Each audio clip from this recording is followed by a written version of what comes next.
हरे कृष्णा, राधे राधे। आप सभी का मेरे चैनल हरे कृष्णा में स्वागत है। दशा माता के चौथे दिन की कहानी। तो आज के वीडियो में हम दशा माता के चौथे दिन की कहानी कहेंगे। कहानी सुनने से पहले हम स्वास्तिक बना लेंगे और गणेश जी का पूजन कर लेंगे। साथ में ही अपने हाथ में हम जौ के दाने लेंगे और कहानी हम शुरू करेंगे। एक राजा था, उसकी रानी बहुत ही कोमल थी। वह फूलों की सेज पर सोया करती थी। एक दिन सेज पर एक कच्ची कली बिछ गई, जिससे रानी को नींद नहीं आई। राजा ने पूछा, प्रिय, आज तुमको नींद क्यों नहीं आती? तो रानी बोली कि सहज में एक कच्ची कली रह गई है, वह मेरे शरीर में लग रही है, इससे नींद नहीं आ रही है। उसी समय दीपक हंसा। ये देखकर राजा ने उस दीपक से प्रार्थना की, हे दीपक देव, कहो आप हंसे क्यों? कृपा करके भेद बताएं। उस ज्योति स्वरूप ने उत्तर दिया कि अभी तो रानी कच्ची कली के कारण ठसक रही है, कल सवेरा होते ही जब सिर पर बोझा ढोएगी तब क्या होगा? राजा ने पूछा कि क्या मेरे देखते, मेरे जीते जी ऐसा हो सकता है? तब दीपक ने उत्तर दिया, हाँ, तुम्हारे जीते जी संभव है। उसकी ऐसी भविष्यवाणी सुनकर राजा ने मन में कहा कि देववाणी असत्य नहीं हो सकती। रानी को अवश्य बोझा ढोना पड़ेगा, परंतु ये हो सकता है यदि मैं इसको जीते जी समुद्र में बहा दूँ तो संभव है बोझा ढोने से बच जाए, क्योंकि जब समुद्र में वह डूब जाएगी तब बोझा कौन ढोएगा?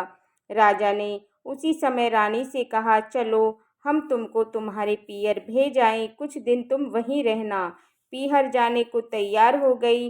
उसने राजा की आज्ञा अनुसार बहुमूल्य आभूषण से अपने को संवार कर तैयार कर लिया। तब राजा ने उसे संदूक में बिठाकर नदी में बहा दिया। वह नदी समुद्र में जाकर ऐसी जगह मिलती थी जहां उस राजा का बहनोई राज्य करता था। समुद्र में मोती की सीपी निकाले जाने पर राजा का ठेका था।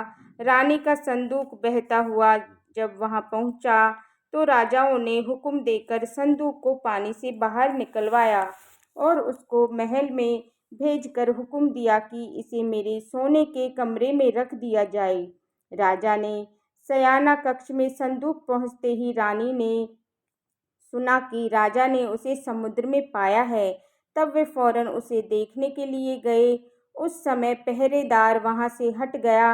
रानी ने कौतुकवन संदूक खोला। उसने देखा कि उसके भीतर एक सुहागन सुंदरी 16 श्रृंगार पहने आभूषणों से बैठी है। रानी ने अपने जी में सोचा कि राजा इसको अगर इस दशा में देखेगा तो इसी का हो जाएगा, मुझको त्याग देगा, इसलिए स्त्री का हुलिया बिगाड़ कर संदूक में बंद कर देना चाहिए। तदनुसार उसने रानी के कपड़े जेवर सब उतार कर तथा मैले कुचेले फटे पुराने कपड़े पहना दिए और संदूक को वापस बंद कर दिया। तब राजा वहां से महल में आया। तब उसने रानी से पूछा कि क्यों रानी, तुमने देखा कि इसमें क्या है? रानी ने जवाब दिया कि मैंने कुछ नहीं देखा और कुछ नहीं सुना, क्या है? और राजा ने रानी के सामने संदूक खुलवाया तो उसमें फटे पुराने कपड़े पहने एक भिखारिन सिद्दीकी पड़ी। रानी ने कहा कि ये तो कोई निवासित भिखारिन है, इसको कारखाने में भिजवा दिया जाए, वह लकड़ी ढोती रहेगी और खाना पाती रहेगी। राजा ने रानी के कहे अनुसार उसे कारखाने में भेज दिया।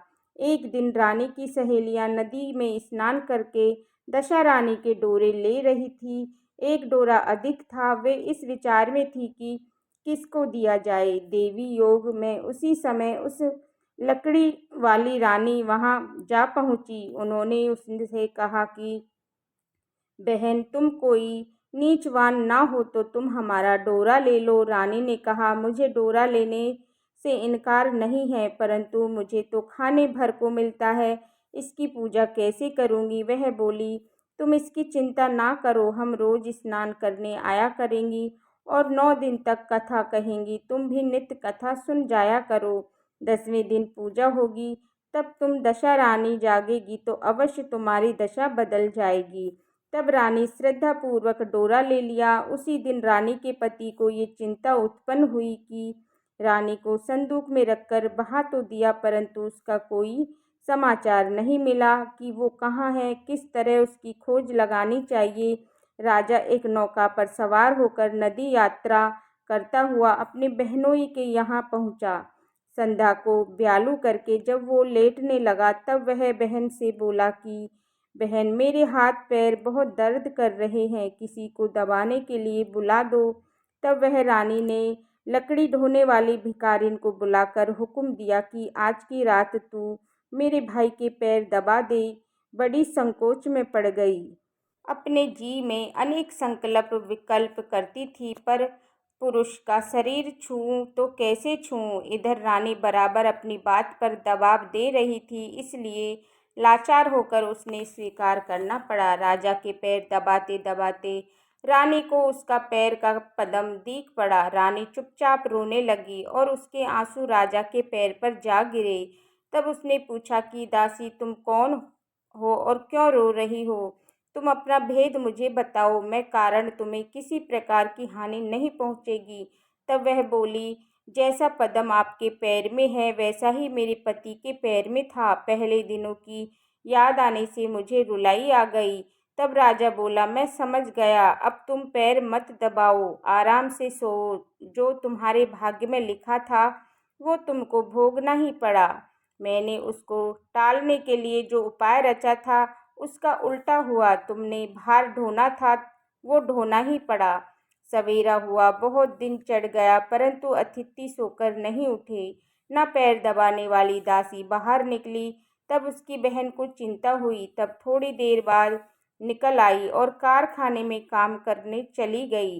रानी ने अपने भाई के पास जाकर उसे जगाया। तब वह बोला, मेरे माथे में कीड़ा है, मैं अभी नहीं उठूंगा। इस समय मेरे जी बहुत व्याकुल हो रहा है और मुझे अधिक मत सताओ। रानी ने पूछा, आखिर क्या बात है, कुछ कहो भी। राजा ने कहा कि बड़ी लज्जा की बात है, मैंने तुम्हारी भाभी को जानबूझकर तुम्हारे पास इसलिए भेजा था कि यहाँ इसे आराम से रखा जाएगा, परंतु तुम उसे मजदूरी के साथ लकड़ी ढुलवाती रही।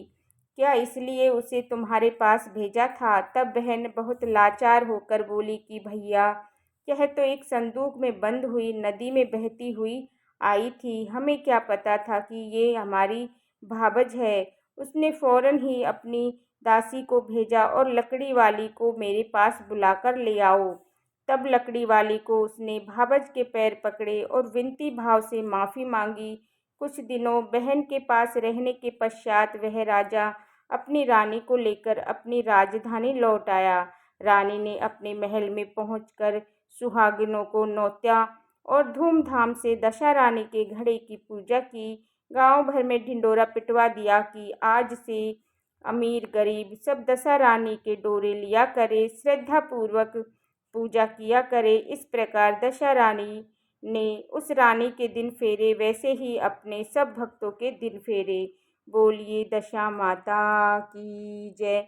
इसके बाद हम गणेश जी की यानी कि विनायक जी की कहानी कहेंगे। एक गांव में दो माँ बेटी थी।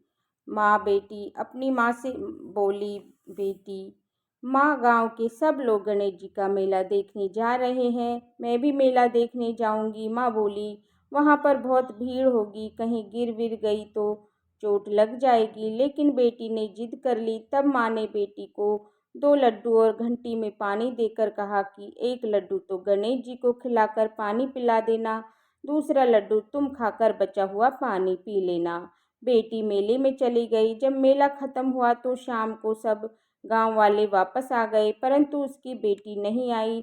वो गणेश जी के पास बैठी रही और एक लड्डू तुझको और एक लड्डू मुझको पूरी रात ऐसे ही कहती रही। तब गणेश जी ने सोचा कि यदि मैं आज लड्डू खाकर पानी नहीं पीऊँगा तो ये अपनी घर नहीं जाएगी। वे एक लड़के का रूप बनाकर आए और लड़की से लड्डू लेकर खाए और पानी पिया और बोले, बेटी कुछ मांगो। तब लड़की बोली, मैं क्या मांगूं, मुझे तो मांगना नहीं आता।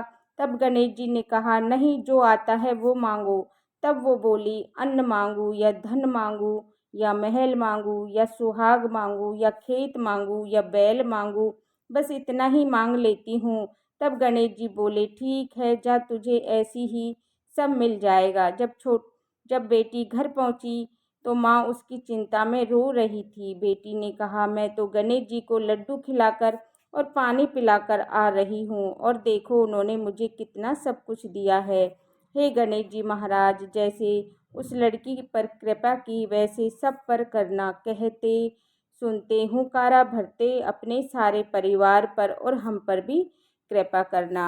अगर आपको ये कथा पसंद आई हो तो मेरी वीडियो को लाइक करना और मेरे चैनल हरे कृष्णा को सब्सक्राइब कर लेना और बेल आइकन बटन को प्रेस करना, जिससे कि मेरी आने वाली वीडियोज का नोटिफिकेशन आप सभी को समय पर मिल जाए। इसके बाद हमने हाथ में जौ के दाने लिए हैं, ये हम जल के लोटे में डाल देंगे और ये जल के लोटे में डालकर हम सूर्य देवता को अर्घ दे देंगे।